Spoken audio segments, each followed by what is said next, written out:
ہمارے ایک دوست کے ساتھ واقعہ ہوا. ہمارے بھائی, میرے بڑے بھائی تو اسٹاک ایکسچینج میں نا, تو وہاں ایک ہندو, وہ گوشت نہیں کھاتے تھے, ان کے دوست تھے. بھائی نے اس کو سمجھایا کھاؤ, ایک دن گوشت کی بریانی کھلائی, وہ بڑا خوش. اگلے دن وہ بھائی نے اس سے پوچھا کہ وہ آیا, کہتا اب تو میں دبا کے گوشت کھا رہا ہوں نا. چند دن بعد آئے, بھائی نے کہا گوشت تو مہنگا ہے, کیسے اتنا گوشت کیسے خرید رہے ہو؟ کہہ رہے جتنے کوے منڈیر پہ بیٹھے سب کھا گیا. یا تو کھا نہیں رہے تھے, اب کھانے پر آئے تو کیا کھانا شروع کر دیے, سارے کوے کھا گئے. اللہ بچائے بھائی. آگے ہم چلتے ہیں, یہ اسی میں آیت آئی, وعلی الذین ھادوا حرمنا علیہم شحومہما ومن البقر والغنم حرمنا علیہم شحومہما. اللہ کہتے ہیں گائے کی چربی بھی حرام کی تھی ہم نے یہودیوں پر, اور بکرے اور بکریوں کی چربی بھی حرام کی تھی. چربی نہیں کھانا تم, خالی گوشت کھاؤ روکھا روکھا. اور میرے خرچے پہ, استغفر اللہ, میرے خرچے پہ نہیں, یہ میں نے کیا کہہ دیا, میرے مشورے پہ ایک دفعہ آپ بریانی کوکنگ آئل کے بغیر پکائیں, گوشت جس میں چربی زیادہ ہو, رواج ہو, چربی ہو, پکا کے دیکھیں, مجھے بھی کھلا دینا. پھر مزہ نہ آئے پیسے واپس. نہ وہ پیٹ پہ بوجھ بنے گی. کوکنگ آئل میں پکی ہوئی بریانی لذت میں بھی کم ہوتی ہے اور میدے پہ بوجھ بھی بنتی ہے. کوکنگ آئل نہ ڈالیں آپ اس میں. آپ کیا کریں, اسی کا جو گھی ہے نا, یعنی گوشت ایسا لیں جس میں چربی زیادہ ہو, رواج زیادہ ہو, رواج بھی چربی ہی کی طرح کا ہوتا ہے, اس میں آپ پکائیں, مزہ نہ آئے پیسے واپس. اور باسمتی چاول ہونا چاہیے, سیلا چاول نہیں. سیلا چاول پیڑ میں ایسے پتھر بنتا ہے جا کے. تو باسمتی چاول میں, چربی والے گوشت میں آپ بریانی پکائیں, آئل الگ سے نہ ڈالیں, مزہ نہ آئے پیسے واپس. اگر پھر بھی پیٹ خراب ہوا تو وہ مسالے کی وجہ سے ہوگا, جو آپ نے بازار کا مسالہ لیا ہے, یہ بتا رہا ہوں. اگر مسالہ بھی گھر کا ہو تو پھر بالکل پیٹ خراب نہیں ہوگا, اور بہت جلدی ہضم بھی ہو جائے گی, گھر کا مسالہ ہو. اگر آگے چلتے ہیں, آپ بولیں گے کون سا کچن چینل کھول کے بیٹھ گیا ہوں میں, تو اللہ نے اس میں بھی بتایا کہ بھائی آگے ہم چلتے ہیں بس جلدی جلدی.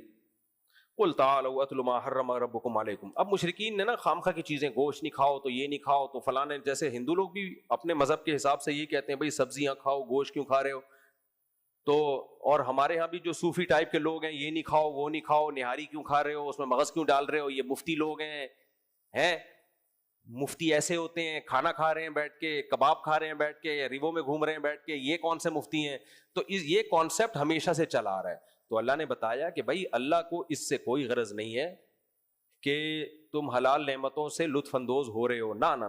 اللہ جن چیزوں سے ناراض ہوتا ہے, آؤ ہم تمہیں وہ بتاتے ہیں. بہت اہم آیت ہے یہ. قل تعالوا اتل ما حرم ربکم علیکم. اے نبی ان سے کہہ دیجیے آؤ میں تمہیں بتاتا ہوں حرام کیا ہے, کن چیزوں سے تمہارا رب ناخوش ہوتا ہے. نہاری اور دمبے کی کڑھائی وڑائی سے تمہارا رب ناخوش نہیں ہوتا. ہم تمہیں بتاتے ہیں جو کرنے کے کام ہے ان کو فوکس کرو. آج ہم لوگ انہی کام کو فوکس نہیں کر رہے. سب سے پہلا کام کیا ہے, لا تشرکوا بہ شیئا, اللہ کے ساتھ کسی کو شریک مت کرو. وبالوالدین احسانا, اللہ کے بعد سب سے بڑا حق کس کا ہے, ماں باپ کا. ماں باپ کے ساتھ تمہارا بیہیویئر اچھا نہیں, بہت اچھا ہونا چاہیے. احسان اچھے کو نہیں کہتے, بہت اچھے کو بولتے ہیں. بہت اچھا سلوک ہونا چاہیے ماں باپ کے ساتھ. ولا تقتلوا اولادکم من املاق, غربت کے خوف سے اپنی اولاد کو قتل مت کرو.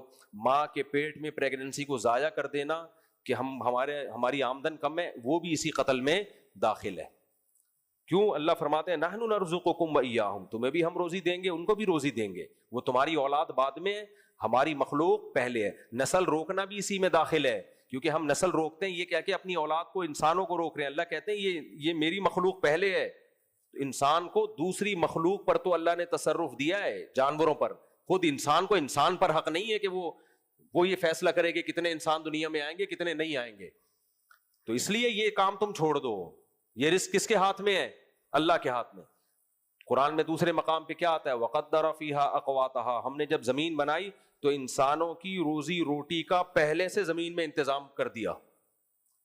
آپ مجھے ایک بات بتاؤ, آپ جب گھر میں کھانا پکاتے ہو تو جتنے مہمانوں کو بلایا ہوتا ہے اس سے کم کا پکاتے ہو یا احتیاطاً زیادہ کا پکاتے ہو؟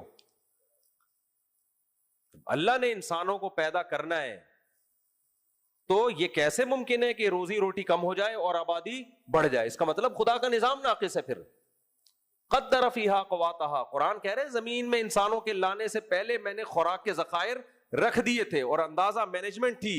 ہر چیز اپنے ٹائم پہ دریافت ہوگی. مینجمنٹ کا یہ مطلب ہے پہلے سے نظر نہیں آئے گا کچھ بھی.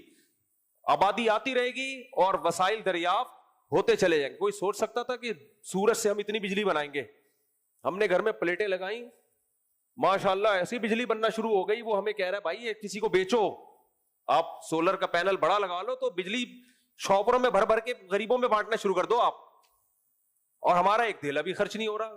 سورج سے بجلی بن رہی ہے. کوئی سوچ سکتا تھا 50 سال پہلے؟ ابھی پتہ نہیں کیا کیا دریافت ہونے والا ہے. پورا زور لگایا ہوا بچے روکو, بس بچے روکو.